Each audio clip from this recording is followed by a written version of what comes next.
¿Es el ser humano bueno o malo por naturaleza? ¿Qué es ser un ser humano? ¿Qué es ser bueno? ¿Qué es ser malo?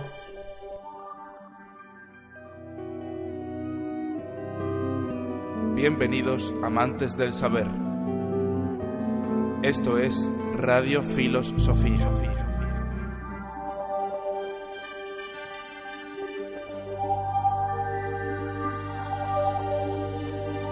Bienvenidos y bienvenidas, amantes del saber, a un programa más de Radio Filosofía, un programa muy especial porque no vamos a hablaros de un filósofo en particular, tampoco os vamos a hablar de una filosofía en particular o de una corriente de pensamiento en particular, sino que vamos a abordar esta gran cuestión que ya también hemos intentado esquemáticamente quizás solventar a través de esas dudas que nos hacéis llegar a través de redes sociales, pero que merece la pena que profundicemos en todas estas cuestiones para intentar entender exactamente a qué se referían los filósofos que nos preguntaban sobre si somos buenos o malos por naturaleza.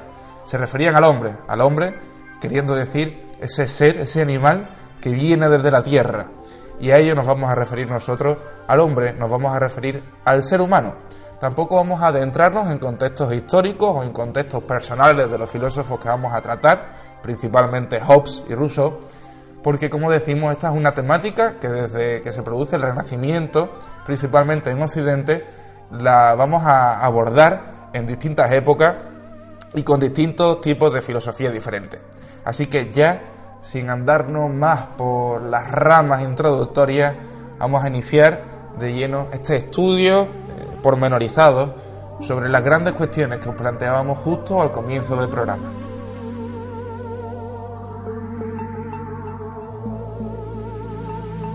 Antes que nada, vamos a empezar por lo que podría considerarse, que podría ser el final, una conclusión, y vamos a empezar intentando averiguar si el hombre, si el ser humano, es bueno o es malo por naturaleza. Esta es una problemática que, como bien has dicho, se hace mucho más explícita cuando llega el Renacimiento, pero en realidad el bien y el mal es algo que siempre nos ha preocupado. Basta recordar, por ejemplo, teorías como la de Sócrates, del que tenemos un podcast, que nos habla de lo que llama intelectualismo moral.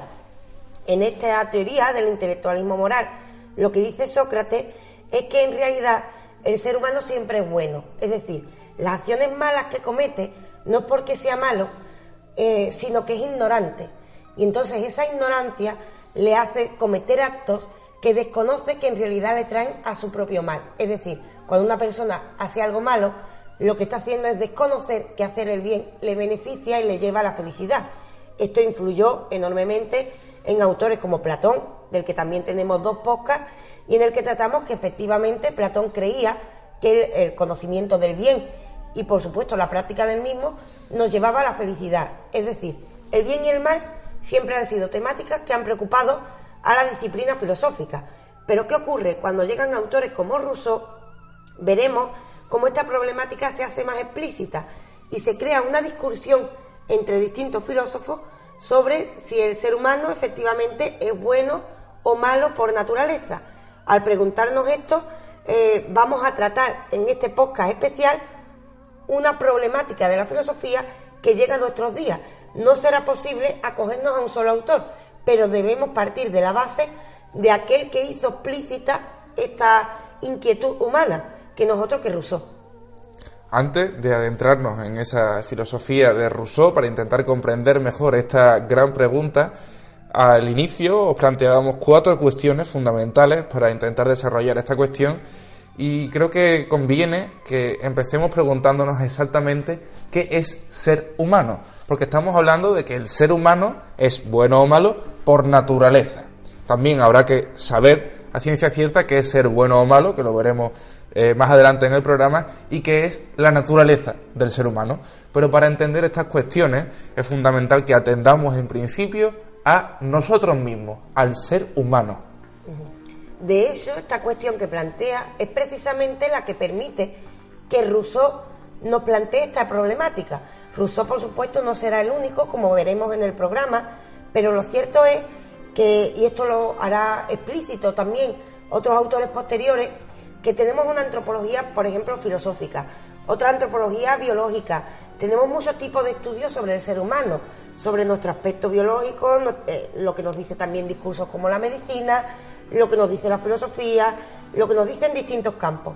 Pero no tenemos una idea unitaria sobre qué es el ser humano. De hecho, esta es una problemática que se plantea también años después en autores como Max Scheler en su libro El puesto del hombre en el cosmos, y es una problemática que aún nos acoge. No sabemos exactamente qué significa ser un ser humano, lo desconocemos completamente, pero cierto es que también en la época de Rousseau esta pregunta empieza a plantearse desde una perspectiva muy especial, novedosa.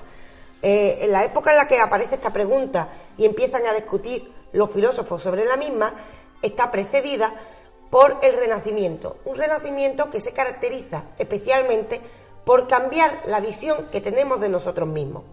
En este Renacimiento, de repente, las personas se dan cuenta de que el ser humano no es algo totalmente especial, no es el Hijo de Dios elegido y que sus acciones dependen precisamente de esta divinidad. Es decir, cuando llega el Renacimiento, aparecen autores como Copérnico y nos empiezan a hablar de que somos un ser en medio de un vasto espacio y que no somos el centro del universo. Es lo que llamamos la primera humillación humana. Nos sentimos muy pequeños, muy poca cosa, y autores de la escolástica empiezan a decir que nuestras acciones no dependen de la divinidad, sino que somos libres y por tanto responsables.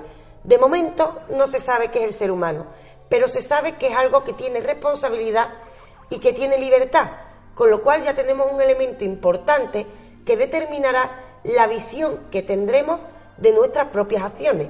Y de esto, por supuesto, es hijo Rousseau y por eso nos planteará esta problemática.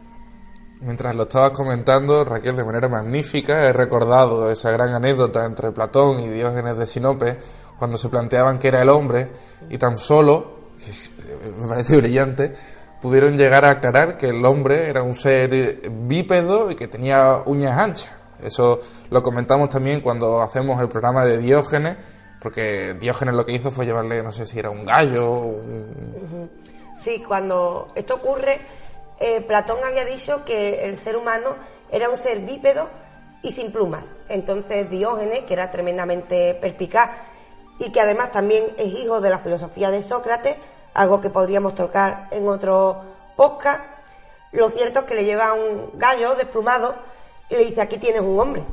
Entonces Platón tiene que cambiar la definición de hombre y añadir con uñas anchas. Por ello, esto demuestra que no sabíamos directamente qué es ser un ser humano. Hoy en día es muy fácil escuchar discursos que nos dicen que un ser humano es un homo sapiens, es decir, un mono evolucionado. Pero realmente eso nos habla de un aspecto que nos caracteriza, de una parte del ser humano. El ser humano es muchas más cosas. También es una persona. Pero claro, ¿qué es una persona? Una persona es una construcción social que depende de la experiencia. Al mismo tiempo es un ser libre, con decisiones propias, que debe hacerse consecuente con sus acciones. También es un proyecto de futuro. De repente vemos que el ser humano es muchas cosas. Si las unimos todas, ¿qué sacamos? Pues de momento el ser humano es el signo del interrogante. No tenemos ni idea de quiénes somos. Y con ese quiénes somos tan enigmático y que sin duda, como nos lo planteemos una noche, a medianoche, justo antes de dormir, puede quitarnos el sueño de por vida, tenemos que seguir avanzando un poco más en las cuestiones que estábamos planteando, y si no sabemos qué es ser humano, muy difícilmente vamos a poder alcanzar cuál es la naturaleza primaria del ser humano. Desde luego, cuando se habla de que el ser humano es bueno o malo por naturaleza, partimos de una base en la que ni siquiera la sociedad puede existir. Tenemos a un ser humano que nace, no conoce nada de su entorno y se entrega a él para ser de una o de otra manera. Esto lo podemos... hay distintas maneras de intentar enfocarlo para que lo comprendamos mejor, pero es un ser humano que nace en blanco, sin nada dentro de sí, y que además tampoco tiene ninguna concepción social que le pueda alterar. Nos encontramos en una sala vacía, blanca, y hay un humano que tiene que aprender a desarrollarse. ¿Se desarrollará hacia el bien o se desarrollará hacia el mal? Aquí está la cuestión. Y abordando esta cuestión, desde luego, Lo que conviene ahora también es que aclaremos qué es ser bueno y qué es ser malo. ¿Dónde está el bien? ¿Dónde está el mal en el ser humano? Sí, pero a este respecto señalaría algo importante. Fijémonos el alcance de esta problemática, que sobre esto mismo que has dicho, sobre que venimos con la mente en blanco, habría que destacar, por ejemplo, autores como Locke. Locke, evidentemente, sí nos dice eso y tiene una filosofía que es bastante afín al sentido común, ya que cada vez que miramos a un niño pensamos eso, que viene con la mente en blanco. Pero Rousseau quiere ir mucho más lejos. Rousseau quiere saber si hay algo que venga determinado, es decir, quiere saber si hay una tendencia natural, si hay una tendencia hacia el bien o si hay una tendencia hacia el mal que venga antes desde que nacemos, es decir, que venga determinada casi biológicamente. ¿Hay alguna preferencia en los seres humanos para llegar al bien o al mal? Aquí está la cuestión también, es decir, no tenemos tampoco, por supuesto, en cuanto al aprendizaje, llegamos con la mente en blanco, pero en cuanto a nuestra conducta, ¿hay algo que nos determine previamente, ya que somos un ser natural cuyas acciones no dependen de la divinidad? Esto es una problemática que podemos adelantar, no vamos a solucionar en este podcast, porque aún aqueja a la disciplina filosófica, pero que en su momento provocó una enorme discusión entre grandes titanes de la filosofía y que vamos a tratar un poco a todos para que cada cual elija su propia perspectiva a este respecto. Abordando eso que decíamos del bien y el mal, también hay distintas perspectivas, porque desde un punto de vista estrictamente individual, todo lo que tenga que ver con mi supervivencia y que me favorezca para sobrevivir, tiene que ser bueno, porque estoy haciéndome bien a mí. Y todo lo que me perjudica a mí de un modo individual, tiene que ser malo para mí. La cuestión es que esto del bien y el mal, cuando lo analizamos desde un punto de vista humano, de ser humano, tiene que ver con todo aquello que pueda hacer bien o mal a la humanidad. Cuando Hannah Arendt escribe aquello de la banalidad del mal, una obra maestra sin lugar a dudas, lo que está intentando hacernos ver es que el nacionalsocialismo hace el mal para la naturaleza del ser humano mismo. Lo que está haciendo es acabar con aquellos principios elementales que nos hacen poder desarrollarnos socialmente tal y como hemos establecido que un ser humano debe hacerlo. Y cuando hacemos el bien, utilizando esa misma perspectiva, es porque estamos apoyando el desarrollo humano en todas las cuestiones que nos favorecen el que podamos seguir existiendo como especie, principalmente, y que lo hagamos en un clima de armonía y de paz entre todos los seres que habitamos, en un clima de, podría decirse, llevándonos a la Revolución Francesa, pocos años después de la muerte de Rousseau, a aquello de libertad, igualdad, fraternidad. Sí, pero esto nos lleva también a algo muy destacable. Cuando encontramos discursos, a mi juicio, excelentes, como el de Hannah Arendt, nos enfrentamos a que parte ya de una idea de qué es un ser humano y de qué es ser bueno y malo. Pero tenemos que ir mucho más atrás. Todavía no hemos solucionado qué es ser un ser humano y qué es ser bueno y qué es ser malo. Sobre qué es un ser humano hay que destacar el campo de la antropología, que ahora explicaremos cómo esto determina también que Rousseau traiga esta problemática y que se extienda a autores posteriores. Y sobre qué es ser bueno o malo hay que ir al campo de lo que se llama teodicea. Pero ambos campos, fijémonos si es difícil que la teodicea tiene que acudir a la metafísica, es decir, a partes no físicas de nosotros mismos, para intentar dar una descripción de qué es la bondad y qué es la maldad. Y seguramente, dependiendo de la cultura a la que nos enfrentamos, unas acciones se interpretan como buenas y otras como malas. Pero igualmente, si nos vamos al ser humano, intentamos buscar la naturaleza previa a su sociabilidad, es decir, Hannah Arendt nos habla de un bien social. Pero ¿y si nos vamos a ese ser humano, a ese primer Homo sapiens, que todavía no se desenvolvía en ese aspecto? ¿Qué ocurre? Ese primer Homo sapiens tiene tendencia a qué tipo de conducta, ¿cómo las llamaríamos? ¿Buenas o malas? Aquí está la clave. Esto es lo que buscará Rousseau, Hobbes, Maquiavelo y distintos autores, y que aún nos da dolores de cabeza. Estas cuestiones de buscar cuál es la esencia, podríamos decir, humana en cuanto al bien y el mal, ha llevado a muchísimos antropólogos, sobre todo a finales del siglo XIX, principios del siglo XX, a investigar en ámbitos tribales, en tribus que se pueden encontrar, por ejemplo, en el Amazonas, el caso más claro de los Yanomami, en culturas aborígenes también australianas o en otras culturas que podemos encontrar también tribales dentro de África, buscando, decíamos estos antropólogos, la respuesta a las cuestiones que estamos planteando, cómo el ser humano en un estado natural y podríamos llamar primitivo, entre comillas, esto de primitivo, se está desarrollando. ¿Cómo hacen ellos para dirimir lo que está bien y lo que está mal? Hacen guerra entre ellos, se matan entre ellos. ¿Cuál es su cultura con respecto al bien y el mal? Si atendemos a estudios antropológicos, en concreto decíamos a los Yanomami en la Amazonia latinoamericana, sudamericana, vamos a encontrar que guerrean mucho entre ellos, que se matan entre ellos. Y hay una cosa muy curiosa de este ámbito, y es que los hombres, la mayoría de las tribus, los que guerrean son hombres, los hombres que habían matado a una o más personas tenían más hijos, mayor descendencia, que los que no lo habían hecho.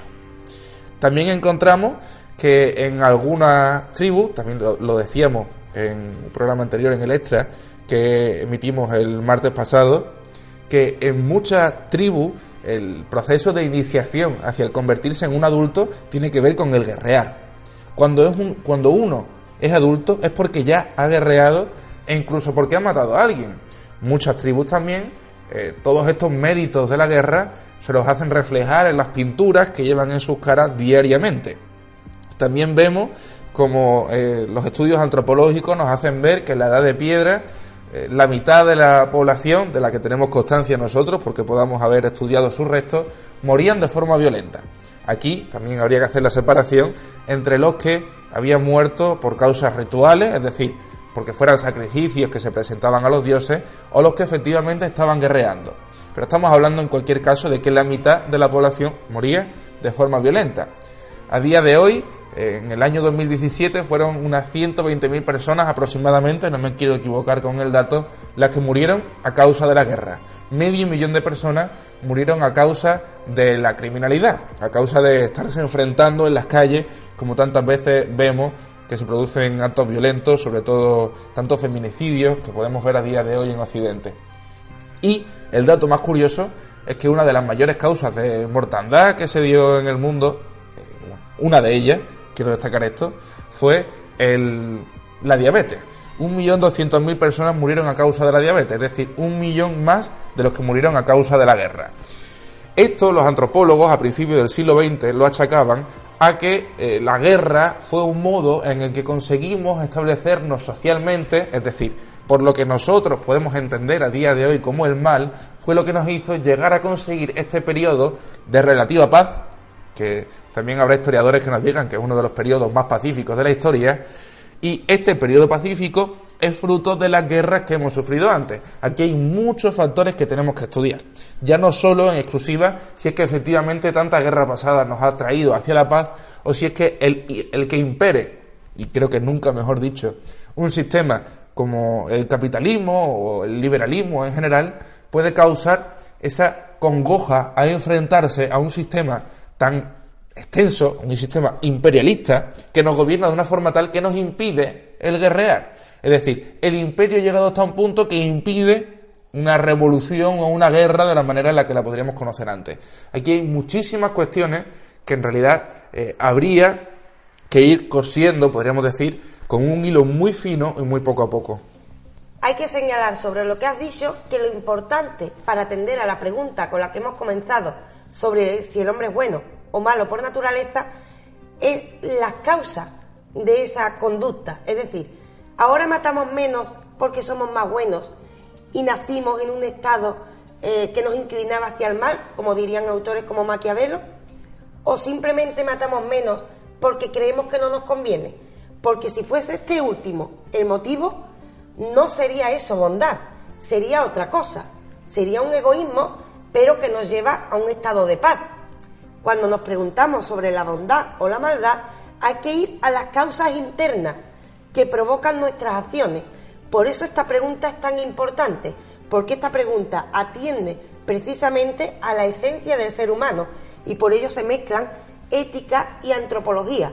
Una antropología que en el momento en el que esta pregunta se populariza está naciendo. Una antropología que está prácticamente asomando la cabeza por esto de mirar a otras tribus, a otras formas de vida que creemos nosotros que se acercan a lo que éramos antes, algo que ya es un juicio de valor.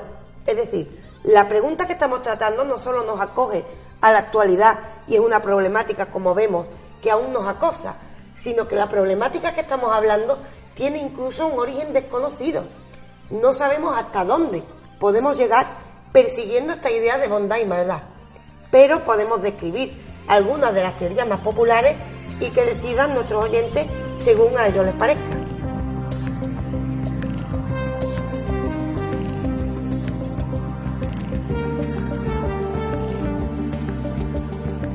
Vamos a adentrarnos en primer lugar en la figura del filósofo que más hemos mencionado desde que hemos empezado este podcast, que es la figura de Jean-Jacques Rousseau. Rousseau, para hacer un breve apunte biográfico, nace en el siglo XVIII, en Suiza en realidad, y es es francófono, por eso el que la mayoría de su obra o toda su obra fuese en francés, y lo que encontramos es una persona absolutamente esperanzada hacia el futuro, hacia lo que la humanidad puede llegar a ser, a sabiendas también basándose políticamente en los cantones suizos, en algunos de ellos en particular, y basándose en todo el conocimiento que él pudo aglutinar. Tengamos en cuenta que Rousseau era polímata. Él no solo se centraba en un área del conocimiento, no solo era filósofo o escritor, por ejemplo, sino que también era un gran musicólogo. De hecho, uno de los primeros trabajos que presentó públicamente fue un trabajo acerca de música en la Academia de la Música, no me quiero equivocar con el nombre, de París, a mediados del siglo XVIII. Rousseau fallece justo antes de la Revolución Francesa, 10 o 11 años antes de que estallara el conflicto, pero de alguna manera también iba a marcar esa manera en la que la Revolución Francesa iba a ser comprendida por los franceses.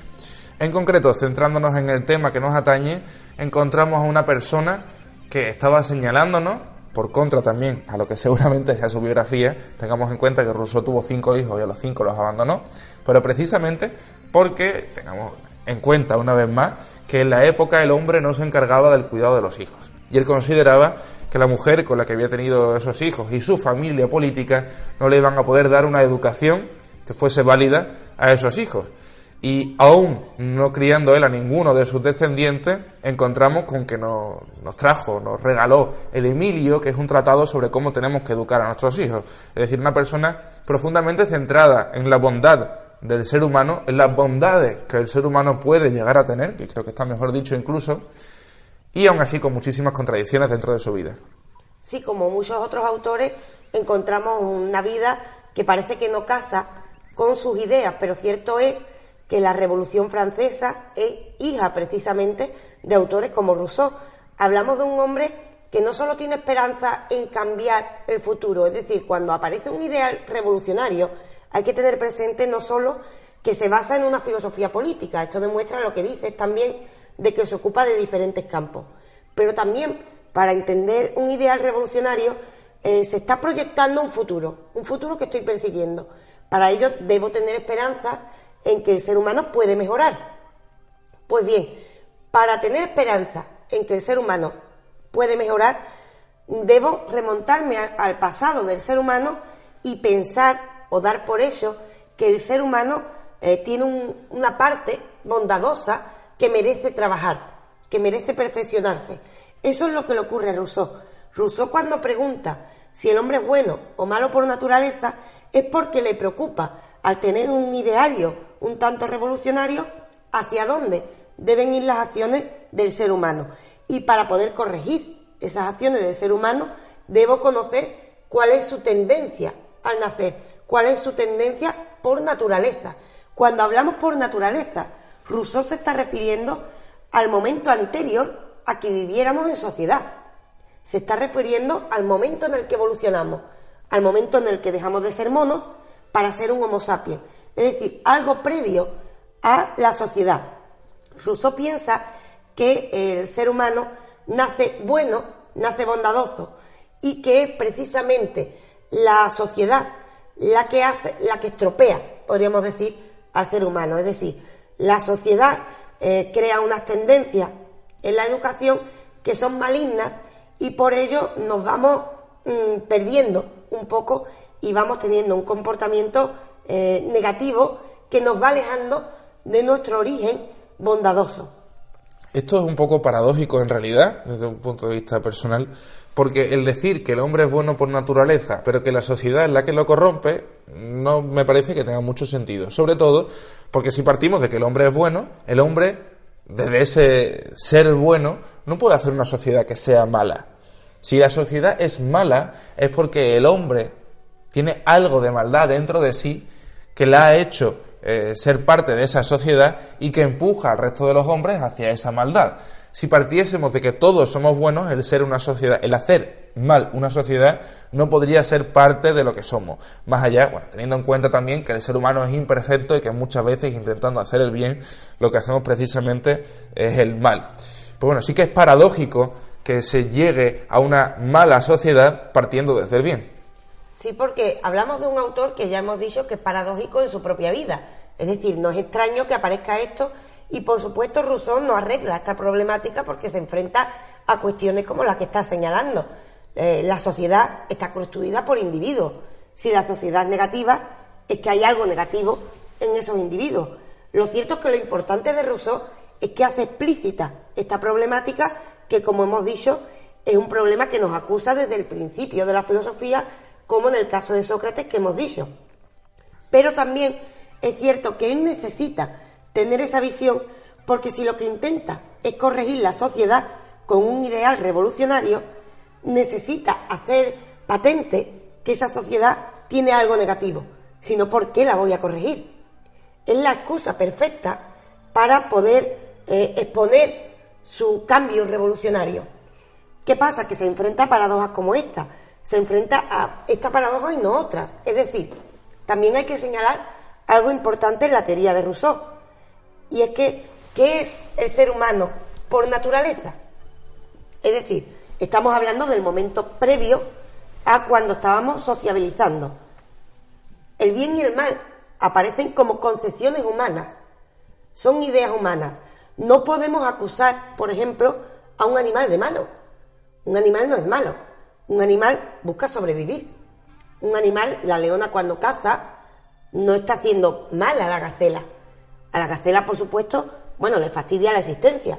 Pero es que la leona necesita cazar para sobrevivir y para atender a sus crías, por ejemplo. La leona no está siendo mala, está siguiendo su instinto. Si nos vamos al ser humano antes de crear la sociedad, su comportamiento no podemos calificarlo de bueno o malo.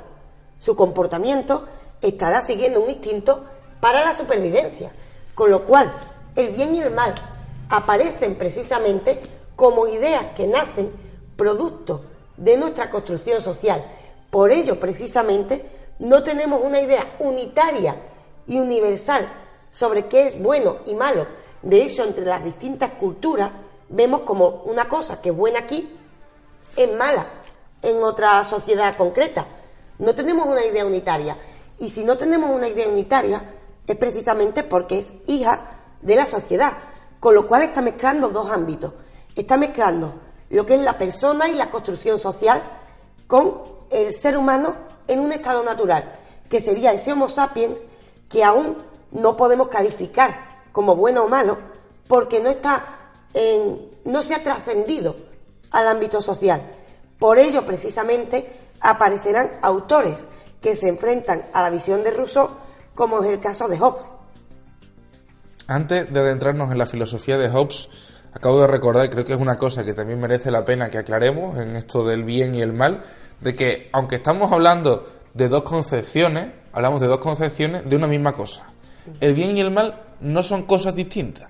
El bien y el mal están en una misma línea recta, solo que el bien, si nos imaginamos esa línea recta en horizontal, el bien se encuentra en el extremo de la derecha y el mal absoluto en el extremo de la izquierda. Pero están en una misma línea. Por eso es el que podamos confundir, según en qué cultura nos encontremos, en qué civilización nos encontremos, el bien con el mal. Esto también entra dentro de esas cosas que mencionamos cuando hablamos del Kybalión en otro de nuestros podcasts, de que el lugar donde se encuentra en esa línea recta lo que para nosotros es el bien y lo que para nosotros es el mal no tiene que ser el mismo que para otras personas. Después de hacer esta pequeña apreciación, después de lo que comentaba magníficamente Raquel, es el momento en el que nos tenemos que adentrar en la filosofía de Hobbes.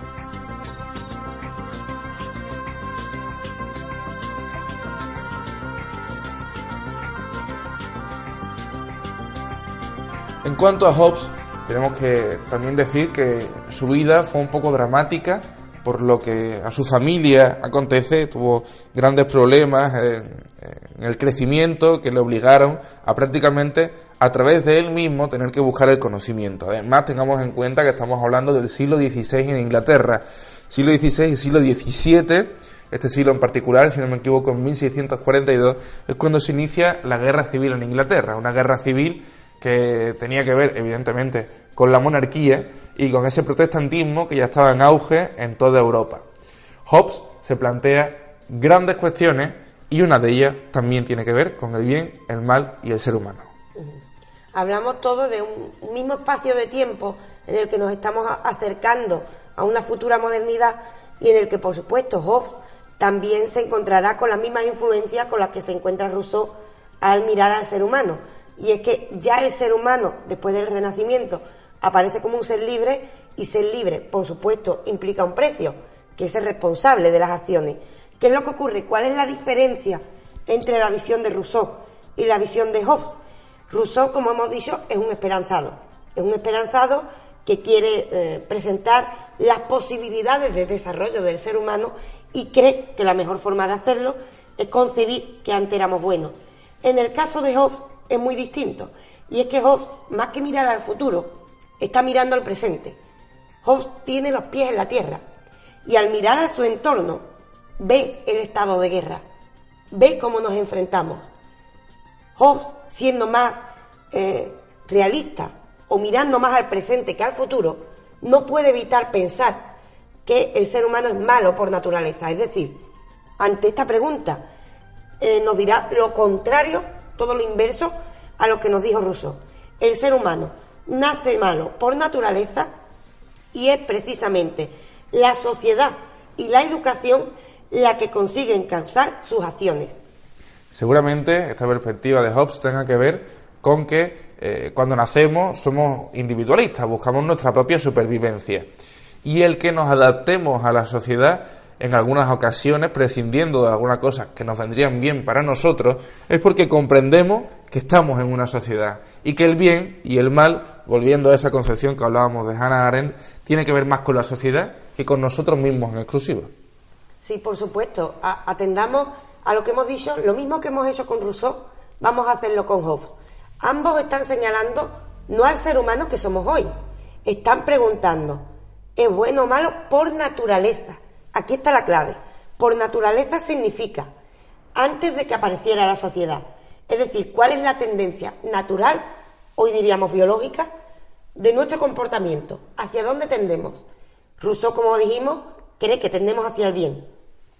Con Hobbes aparece lo contrario. Mira la naturaleza y ve esa tendencia que tú has señalado a la supervivencia. Ve que el niño llora cuando quiere un caramelo. Ve que el niño se está interesando por sus intereses antes que por lo que tiene alrededor. Y por ello interpretará que el ser humano tiene una tendencia negativa al nacer y una tendencia que viene de él desde el principio, y que es la sociedad la que pone freno a ese egoísmo natural. A este respecto también cabe criticar a Hobbes, porque por supuesto otra vez caemos en lo mismo. El ser humano como Homo sapiens, antes de que nazca la sociedad, ¿se puede calificar como bueno o malo? Si se está ocupando de su supervivencia, está haciendo exactamente lo mismo que la leona. La leona no es buena o mala, hemos dicho. La leona está siguiendo su instinto, un instinto natural, y entonces estamos hablando de un ser humano muy diferente a lo que sería una persona. Y aquí está la clave. Hay que diferenciar entre el ser humano como Homo sapiens y ser natural, que sería el que están buscando Hobbes y Rousseau, y otra cosa es una persona como construcción social.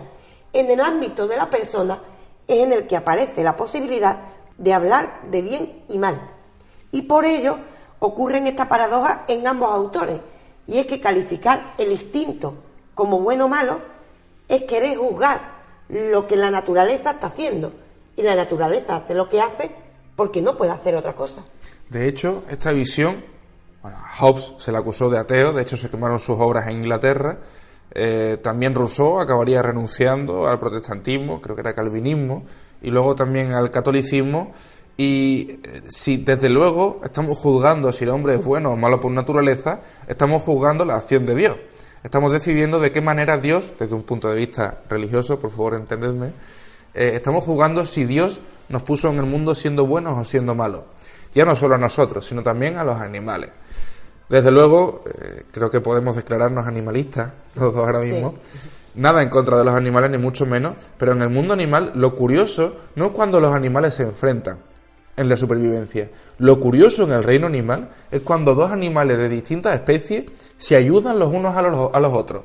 Esto es lo verdaderamente extraordinario y lo que nos llama la atención. Que una leona mate a un guepardo no es tan curioso, porque tiene que defender su territorio, tiene que defender a sus crías y, por supuesto, defiende su alimento. Que dos grupos de monos diferenciados, como comentábamos también en el programa especial que dedicamos a resolver vuestras dudas, que dos grupos de monos estén enfrentados no es tan llamativo teniendo en cuenta que se están defendiendo su propia supervivencia. Lo curioso es que dos grupos de monos se pongan de acuerdo para ir en busca de alimento a otro lugar, o que cooperen o que se acaben estableciendo como un grupo más grande. Esto es lo extraordinario de la evolución animal, desde un punto de vista estrictamente natural. Y además esto tampoco implica que sean buenos. Es decir, esto implica otra cosa. Esto implica que, para empezar, que desconocemos mucho sobre la conducta animal. Para empezar eso, por eso no lo entendemos y nos sorprende. Pero tampoco es que sean buenos o malos. Es que hay algo que se nos escapa. Y claro, aplicado al ser humano, se nos escapa de igual forma. Pero atendamos también a otra cosa muy importante que has dicho, y es la molestia que causan estos autores en cuanto a la religión en aquel momento. No es solo que estemos juzgando el papel de Dios, cómo creó Dios este mundo en el que supuestamente nos desenvolvemos. Es decir, también ocurre algo muy importante, y es que para juzgar si el hombre es bueno o malo por naturaleza, tengo que partir de la base de que el hombre es libre. Esto es algo hijo del Renacimiento, porque antes del Renacimiento nuestras acciones estaban determinadas por la divinidad, y además de eso tanto era así que si cometíamos una mala acción, con pedir perdón al altar ya valía. ¿Qué pasa? Que antes ya de que aparezca Rousseau y que aparezca Hobbes, aparecen autores escolásticos, de ellos pertenecientes también al mundo de la teología, como son Erasmo de Róterdam, Tomás de Aquino, que nadie piense que por ser religiosos no aportaron a estas cuestiones, porque todo lo contrario. Ellos son los que caen en la cuenta de que el ser humano no solo es libre, sino también responsable. Es decir, tú puedes pedir perdón a la divinidad, por supuesto, si eres creyente, pero eso no implica que no seas responsable de tus acciones. Si quieres ser libre, tienes que asumir las consecuencias de tus actos y pensamientos, y partiendo de esa base es cuando puedo juzgar si tu acción es buena o mala. Si no fueses libre, no sería el caso. Con lo cual, al situar al hombre como ser libre, le hemos quitado poder a Dios. Esto es algo tremendamente revolucionario para su momento. Son autores muy molestos, pero que además levantan una problemática que, como hemos dicho, no acaban con ello. Cabe hablar de Maquiavelo y de Schopenhauer, por supuesto.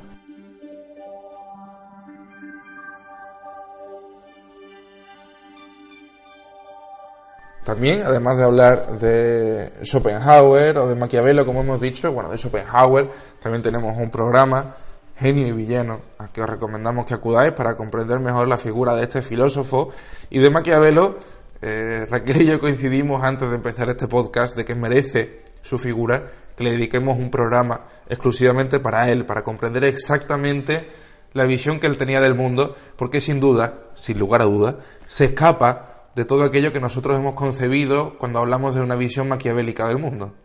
Sí, yo apostaría que no va a ser un programa solo, porque Maquiavelo da para mucho, y de hecho invitaría a nuestros oyentes que lo vayan leyendo ya, porque está muy mal considerado. Normalmente se hace simple su filosofía, creyendo que dijo únicamente ciertas cuestiones sobre política, y Maquiavelo también viajará a estos mundos de la antropología y de la ética, preguntándose sobre la tendencia de nuestro comportamiento.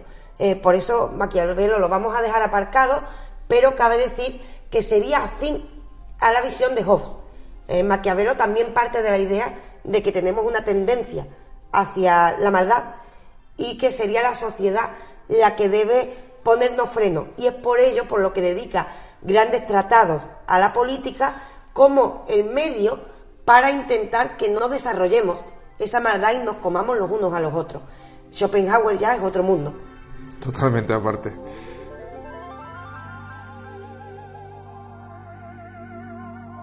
En el caso de Schopenhauer nos da una tercera posibilidad. Estamos tratando si el ser humano es bueno o malo por naturaleza.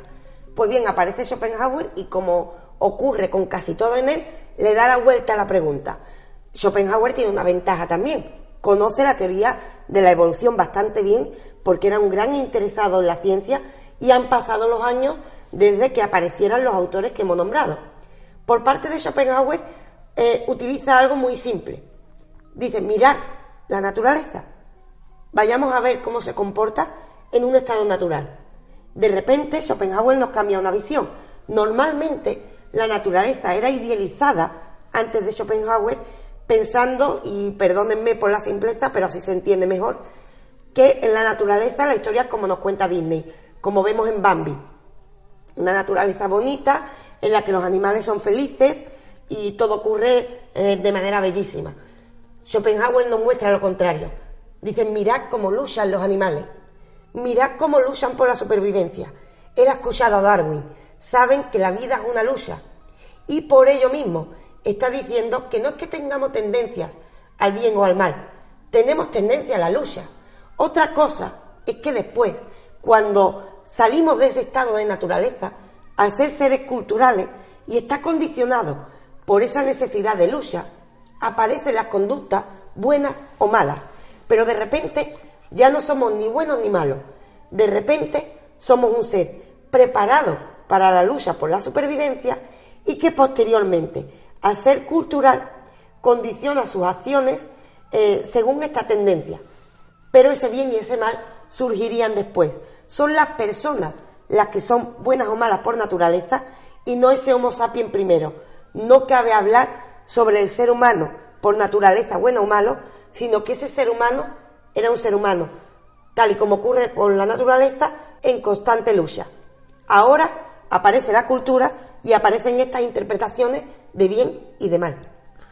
Aún mostrándonos Schopenhauer, tal y como nos comentaba Raquel, esa naturaleza en estado salvaje, como no puede ser de otra manera, enfrentada continuamente en un gran conflicto, y a pesar de tampoco aclararnos estrictamente sobre lo que es bondad y lo que es maldad, él sí que podemos decir que trayendo, no por primera vez, pero sí trayendo de nuevo, después de ese renacimiento también, la filosofía oriental a Occidente, nos enseña que una de las causas, o mejor dicho, uno de los motivos fundamentales para poder decir que una persona es buena o mala es ese animalismo. Y quiero citar una sentencia de Arthur Schopenhauer a este respecto para que podamos comprender un poco mejor esa cercanía que tenemos que tener nosotros como seres culturales y seres sociales hacia la naturaleza, hacia el entorno que nos rodea, porque es lo que nos conforma.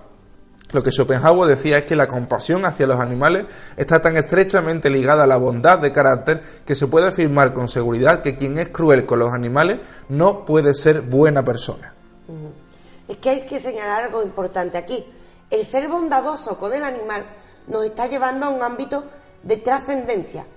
Y me explico. Una cosa es el ser humano por naturaleza, o el animal, la naturaleza, que está en un estado de lucha constante, que no es que sea cruel ni nada por el estilo. Eso es lo que nosotros interpretamos, sino simplemente hay que buscar la supervivencia. Pero cuando aparece la bondad, de repente es que hemos dejado ese estado natural. Hemos intentado ser algo mucho más que un mono. Hay una voluntad ahí de acercarnos a lo otro, algo, una actitud que no es natural. Es una actitud que nos lleva a la trascendencia, pero no trascendencia en un sentido religioso, sino que estamos adueñándonos de nuestro comportamiento. No estamos siendo esclavos de un comportamiento condicionado biológicamente, con lo cual esto nos hace más humanos. El animalismo sería una forma de humanismo, entonces, más que animalismo deberíamos hablar de un humanismo que trasciende el ámbito humano, un humanismo que se extiende. Y si se extiende a lo que a mí me conviene, es decir, si se extiende al ámbito de lo humano y llega al ámbito animal, es que yo estoy trascendiendo mucho, es que yo estoy teniendo la voluntad de adueñarme de mi vida y de tener empatía con lo que es completamente diferente a mí. El tener empatía con un animal nos está dando la señal de que probablemente estamos yendo mucho más lejos de lo que del punto de partida de lo que era el ser humano al principio. Para comprender mejor todos estos puntos de bondad y maldad, creo que conviene que nos adentremos en términos educacionales para que sepamos estrictamente de qué manera podemos desarrollarnos en estos términos. Sí, porque a este respecto también cabe decir que hay autores como Locke. Locke, por ejemplo, como lo nombramos antes, nos traía al ser humano con la mente en blanco. Algo que casa bien con lo que nos dice Schopenhauer. Es decir, Schopenhauer nos ha dicho, no nacemos buenos o malos por naturaleza. La bondad y la maldad dependerán del ámbito cultural, con lo cual ya no depende de algo biológico, va a depender de otra cosa. ¿Qué es esa otra cosa? Para eso recuperamos la filosofía de Locke, que nos dice que venimos con la mente en blanco. Entonces, esa otra cosa va a ser la educación. El ámbito cultural va a ser el que determine, o más bien que determinar, el que influya si tendemos hacia una cosa o a la otra. Por ello, la educación cobra un papel muy importante, que además también es destacado en la época de la que estamos hablando, que es importante esta problemática, como la Revolución Francesa. La educación, de repente, va a ser la guía que nos lleve a esa trascendencia de la que hemos estado hablando. Y en cuanto a estos términos educacionales, una de las cuestiones que me parece que tenemos que tratar desde otra perspectiva, sin lugar a dudas, no es que me lo parezca, es que lo creo de verdad, en la educación es la competitividad. Nos han enseñado a ser individualistas y a ser competitivos. Nos han enseñado, por tanto, y teniendo en cuenta lo que hemos mencionado antes en el programa, a volver, entre comillas, ahora sí, a ese estado natural en el que tenemos que competir por nuestra propia supervivencia, como si nosotros individualmente no tuviésemos nada que deberle a la sociedad ni nada que aportar a la sociedad. Si vivimos en sociedad a día de hoy es porque hemos acordado, tras muchísimos miles de años de evolución, sobre todo en sociedad, que lo mejor, lo más conveniente para todos, para el conocimiento también, es que lo podamos compartir. Compartir es también crecer juntos. Por tanto, si desde pequeños nos enseñan a ser los mejores, incluso pisoteando a los que están al lado de nosotros, lo que estamos haciendo es crear adultos que sean competitivos y no de una manera sana, teniendo en cuenta la visión capitalista, sino de una manera capitalista salvaje. Es decir, no me importa que sea mi hermano con quien me estoy peleando, si de esa pelea puede surgir el que yo consiga un poder adquisitivo mayor del que podría tener si no lo hiciera. Es decir, nos enseñan a ser competitivos, a arruinar el que tenemos enfrente siempre y cuando eso nos revierta a nosotros un beneficio económico. Nos enseñan, por tanto, lo que es la maldad desde un punto de vista que se considera positivo para el sistema. Sí, hay que señalar algo que creo que has apuntado a lo verdaderamente importante, y es a los niños. Es decir, cuando decimos venimos con la mente en blanco, entonces esta problemática de la educación tenemos que enfocarla a los más pequeños. Y estos más pequeños, como dices, efectivamente, nacen en un mundo que les invita a la competitividad, en lugar de cogerse de la mano. Pero hay algo además muy destacable, y es que lo que está fomentando es volver a ese estado natural, porque en ese estado natural lo que encontramos es competitividad por la supervivencia. Es decir, nos están invitando a ser animales. No es que ser animal sea malo o bueno, pero hemos conseguido muchos logros gracias al humanismo y gracias a la cultura. Si invitamos a este tipo de conducta, nos alejamos de nosotros mismos.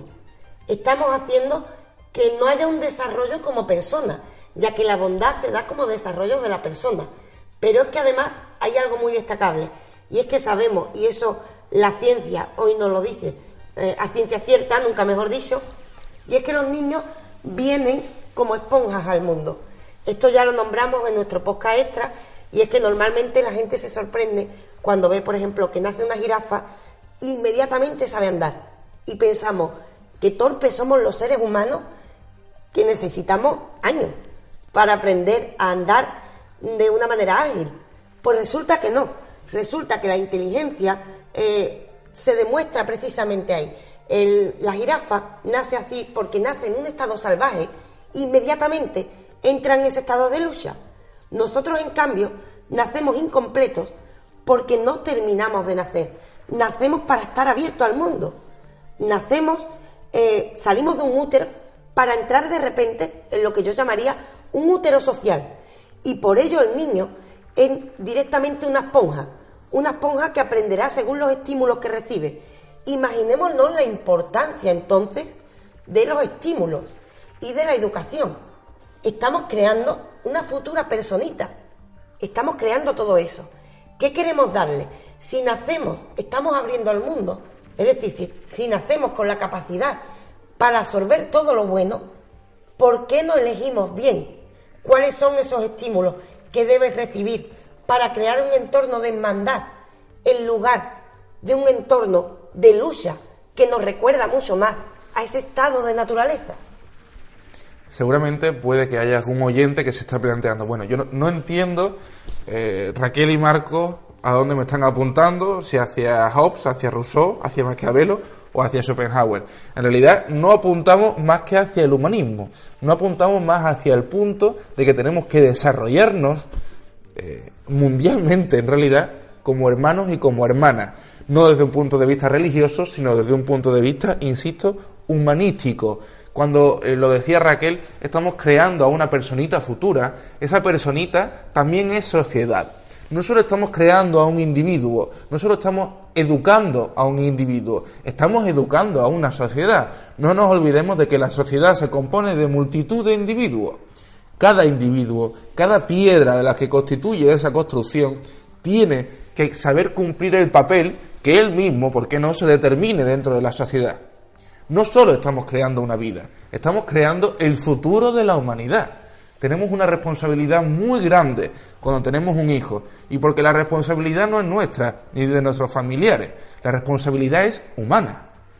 Yo a este respecto me voy a mojar directamente y voy a ponerlo con un ejemplo gráfico que creo que simplifica muy bien lo que estamos diciendo. Y es que la humanidad es como un cuadro que nunca deja de pintarse, mientras sigan existiendo seres humanos. Cuando llega un niño es como añadir un nuevo pigmento. Los adultos que estamos alrededor podemos elegir qué color escoger. ¿Qué queremos? ¿Un cuadro tenebroso? ¿Un cuadro que nos dé miedo? ¿O queremos un bello paisaje? ¿Queremos un paisaje impresionista que además sea tan rico que cada vez que lo miremos veamos algo distinto? Aquí está la cuestión, está en nuestra mano.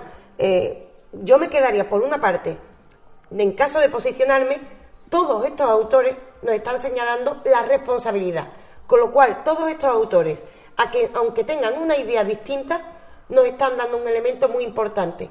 Por ello, todos estos autores, al perseguir esta pregunta, necesitan ser recuperados y necesitamos reflexionar con ellos.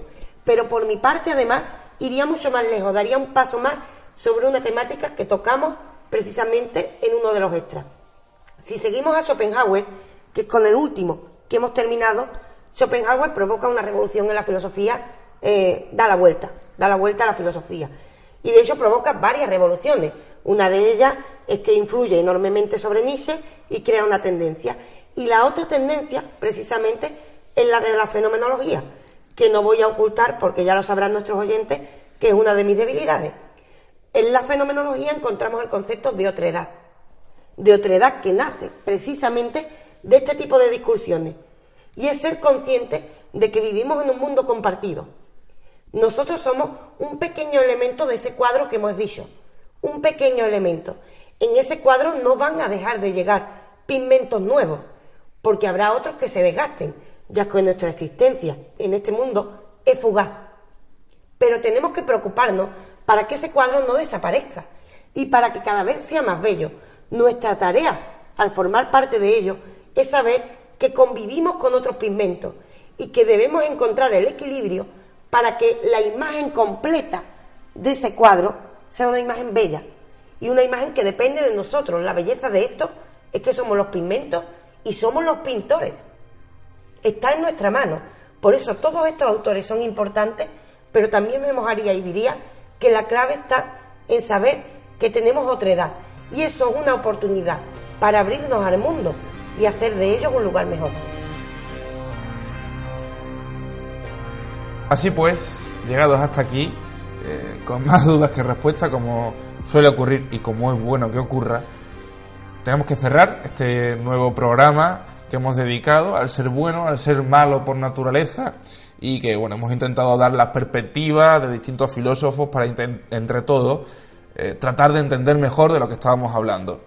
Conclusiones, como decíamos, pocas, pero muchas preguntas que sin duda nos pueden ayudar a intentar hacer una sociedad mejor entre todos. La sociedad está compuesta, como decíamos antes, de multitud de individuos, de todos los individuos. Por tanto, nosotros individualmente tenemos que saber que tenemos que trabajarnos interiormente para hacer que la sociedad sea un lugar mejor todavía, siempre mejor, porque todavía nunca llega a ser bueno del todo, un lugar mejor en el que podamos coexistir humanamente. Sí, a este respecto yo me quedaría con la reflexión de que más que preguntarnos si somos buenos o malos por naturaleza, nos preguntemos qué puedo hacer para ser un poco mejor y para que el conjunto sea un bello paisaje. Aquí está la clave. Ellos nos trajeron un problema que evidentemente no sabemos solucionar, que agradecemos a uno de nuestros oyentes que nos ha invitado a tratarlo, pero más que quedarnos en el problema y decir hoy no tengo solución, quedémonos con qué puedo hacer yo para que el conjunto sea un poco mejor y hablemos de bondad y maldad en términos presentes, más que en el pasado. Pues dicho queda, muchísimas gracias Guille por introducirnos en esta cuestión que teníamos también muchas ganas de abordar, y queridos oyentes, nos vemos muy prontito con más filosofía para todos. Muchísimas gracias porque sin vosotros, como siempre decimos, esto no tendría razón de ser.